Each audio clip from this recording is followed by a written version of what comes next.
বানানো, বানাওয়াট এবং গাঁজাখড়ি গল্প।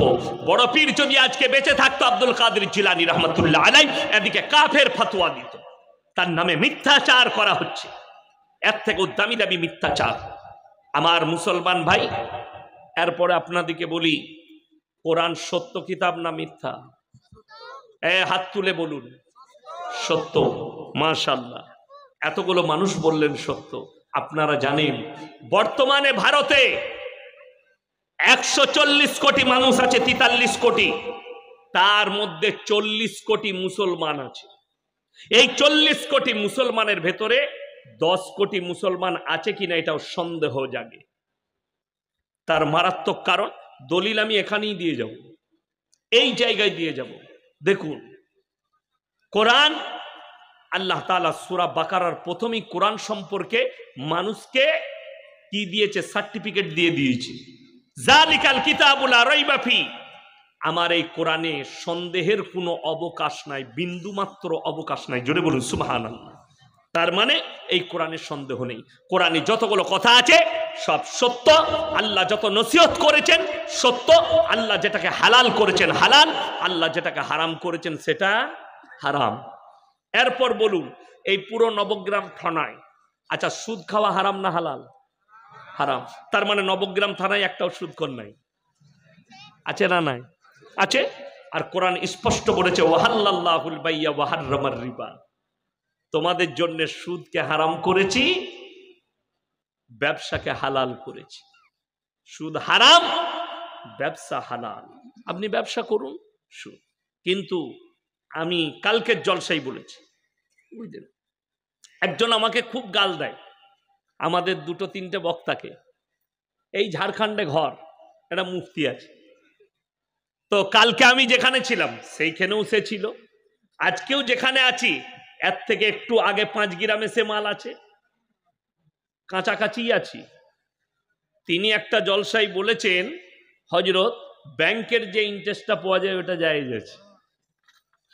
আলহামদুলিল্লাহ। আমি বলেছি ভাই, যাদের যা ইন্টারেস্ট হবে উনাকে দিয়ে পাঠাবেন। সুদখোর মৌলবি। কোরআন শোনাচ্ছি, সূরা বাকারা, ইন্নাল্লাযীনা ইয়াকতুমুনা মা আনজালাল্লাহু মিনাল কিতাব ওয়া ইয়াশতারুনা বিহি সামানান কালীলা উলাইকা মা ইয়াকুলুনা ফি বুতুনিহিম ইল্লান নার ওয়া লা ইউকাল্লিমুহুমুল্লাহু ইয়াওমাল কিয়ামাতি ওয়া লা ইউযাক্কিহিম ওয়া লাহুম আযাবুন আলীম। হে আমার নবী, পৃথিবীর মানুষকে বলে দাও, যারা আমার কোরআনের আয়াতকে নিজেদের পেট চালাবার জন্য যে মৌলবীরা লুকায়, তারা নিজেদের পেটেতে আগুন ছাড়ায় আর কিছু ভরে না। কিয়ামতের দিনে আমি ওই মৌলবীদিকে কঠিন আযাবে মুবতালা করব। আমার মতো 100টা ইয়াসিন ধরা পড়বে। সমাজকে ধোঁকা প্রতারণা দিয়েছো, প্রবঞ্চনা করেছো, 100টা হুজুর ধরা পড়বে কিয়ামতের দিনে, সমাজের সঙ্গে ধোঁকাবাজি প্রতারণা করেছে। এটা কোরআন সূরা বাকারা। আমার বন্ধুগণ, আমার ভাই, আল্লাহ রাসূল সাল্লাল্লাহু আলাইহি সাল্লাম বললেন, কেউ যদি 1 টাকা সুদ খায়, নিজের মায়ের সঙ্গে 36 বার জিনা করার সমান পাপ হবে। জোরে বলুন নাউজুবিল্লাহ।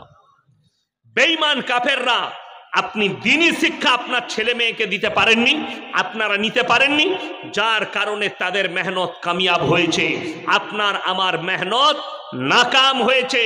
তারা চেষ্টা করেছে, তারা ঘরে ঘরে সুদ ঢুকিয়েছে। ঠিক বললাম না ভুল বললাম? আমি নাম করব না জায়গা। এক ভদ্র মহিলা আমাকে ফোন করেছে, হুজুর খুব বিপদে আছি, দোয়া করুন। আমি বললাম, আল্লাহ তোমাকে বিপদ থেকে উদ্ধার করুক। আমি বললাম, হ্যাঁ মা, বিপদটা কি শোনা, একটু শোনাও। স্বামী ইনকাম করছে, বরকত নাই। আমি বললাম, নামাজ পড়ো? জি। তোমার স্বামী মাঝে মাঝে পড়ে? আমি বললাম, আচ্ছা। আর কি করো, কি করে এত দিনা হলো? বলছে, হুজুর গ্রুপ লোন লিখলাম। আমি তুই ইন্দুর মারা বিষ খায়, পর বরকত তো ওইখানেই টেনে নিবে সব। কথাটা বুঝতে পারেননি? মৌলবীকে বলছে দোয়া করো, কিন্তু সুদের ব্যবসায় জড়িত। আমাদের দেশে তো সিস্টেম ভালো, জানেন তো, এখন জান্নাত খুব সহজ। জান্নাত সহজ নয়? হ্যাঁ, জান্নাত খুব সহজ।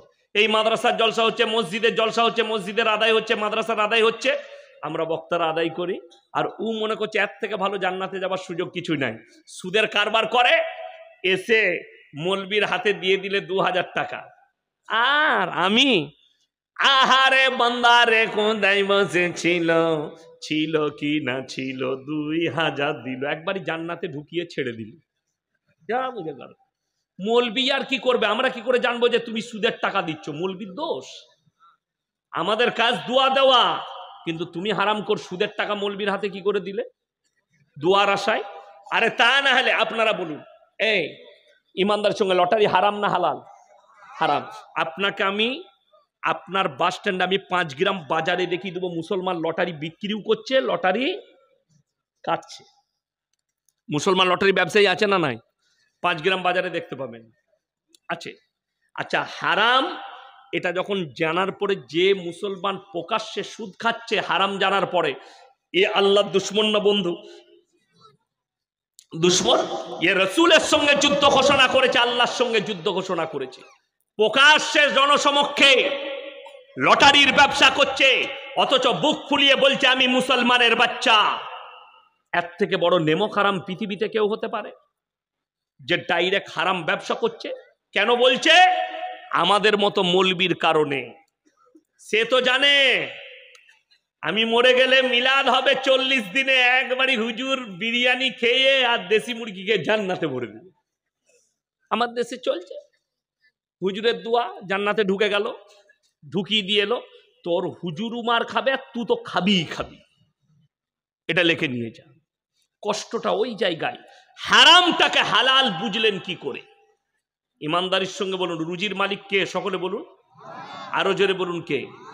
রুজির মালিক যদি আল্লাহ হয়, আমাদের সমাজে সব থেকে কম বেতন কার? ইমাম সাহেবদের, তাই না? ইমামের বেতন সব থেকে কম। তাহলে নিশ্চয়ই ইমামের বউরা গ্রুপ লোন আর বন্ধন লোন করে, তাই তো? করে না। 6000 টাকা বেতন দাও ইমামকে, তার বউকে গ্রুপ লোন করতে হলো না। আর তুমি টোটো চালিয়ে 20,000 ইনকাম করো, প্রত্যেক দিন তুমি মোরগ্রাম যাও আর আসো, তোমার 20,000 ইনকাম মাসে তোমার বরকত হয়নি যে তোমার বউকে বার করেছো কোমরে কাপড় গুঁজে চলে যা। আর ভালো লাগছে কত? প্রত্যেক দিন তোমার ঘরে অফিসার আসে, অফিসার ব্যাংক থেকে, আর শোধ করতে পারে না, ভাই পরের সপ্তাহে দেবো, দিয়ে ভাইকে ডিম সিদ্ধ আর চা খাওয়াচ্ছে। এরকম যদি 3 সপ্তাহ পাই তো তোর বউকে এমনি নিয়ে পালিয়ে যাবে। মোবাইলে দেখাচ্ছে তো, গ্রুপ লোনের পয়সা নিতে এসে অমুকের বউ খেলে পালিয়ে গেল। আরে ওইটা তো অনেক দূরের কথা। আমি খবর দেখলাম, যদিও এটা মুসলিমদের লয়, অমুসলিমদের, মেয়ে দেখতে গিয়ে শাশুড়িকে নিয়ে পালিয়েছে। তা আবার কি লিবেন? কিয়ামতের আলামত। আমার মুসলমান ভাই, আমি অনুরোধ করে বলে যাচ্ছি, এই